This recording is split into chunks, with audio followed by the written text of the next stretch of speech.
Welcome in, everybody. This is the Rush Hockey Podcast, and I needed an entire evening and a good night's rest to even think about posting this game recap yesterday. The Oilers lost to the Columbus Blue Jackets, not in a close, thrilling game, but in a dominant performance by the Columbus Blue Jackets.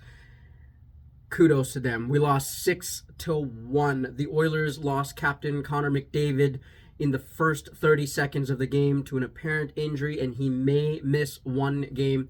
But after McDavid was out, the Oilers looked lost, and a lot of people are wondering why that is, and that's because the Oilers are a relatively slow team. They are actually one of the slowest teams in the league now, especially with McDavid out. Now, he's only going to be gone for one game, but that further emphasizes the problems beyond McDavid and Draisaitl.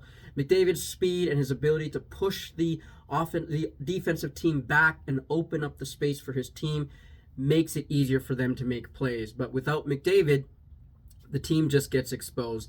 The Oilers looked out-muscled, outworked, and just dominated. Now, this is on the second game of a back-to-back, so there can be an understanding made there. But the Oilers were just making mistakes all over the ice, whether it was errant passes or throwing pucks to the center of the ice or trying to throw a puck to an open wing. There was always a Columbus Blue Jacket waiting in the wings. So the Oilers, unfortunately, dropped this game. We now continue to sit 4 or 5 points plus out of top place in the Pacific Division. The Oilers got to find a way to recoup, and this next game without McDavid is going to be a little more challenging. So we'll see how Coach K manages the lines, manages the minutes, and maybe even get a call-up. And look, I'm going to be frank with you guys here. As an Edmonton Oilers fan, I'm not overly excited about how we've started this season. Last season, we started 3-9-1. This season, we're 4-5-1. We're 4 losses away from essentially having relatively the same record we had last year.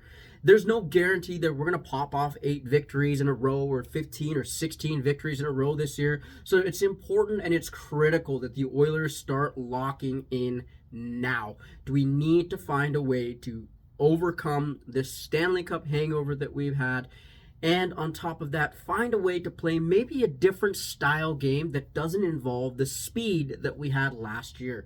Last year, we had Philip Broberg, we had Dylan Holloway, we had Ryan McLeod, and we had Warren Foegele. Those were all key contributors to the speed of the Edmonton Oilers. Now, we don't have that. We have much more skill, just a little bit slower. So, kudos to the Columbus Blue Jackets. I know my voice just cracked right there. I had to, you know what? I'm not even going to talk about it. But for those of you who don't know, my good friend Reed, him and I had a deal that at the end of this game, whoever won, the other person would come on and state that that team was the better team. So with pride, I will say that this evening or last evening, the Columbus Blue Jackets were by far the better team than the Edmonton Oilers. They just didn't look ready to play. They just looked completely lost. So Reed, this is for you. And everybody else that's a GM's Chair fan, if you're not checking out the GM's Chair, you need to know what's up. Go to the red side and check it out. Search up the GM's Chair. But Reed, congratulations. Your Columbus Blue Jackets won against the Edmonton Oilers this game. I don't know what else to say. I'm very disappointed.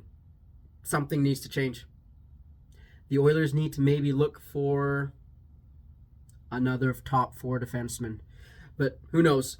Guys, unwind, relax, take a day or so, and we'll come back to it the next game.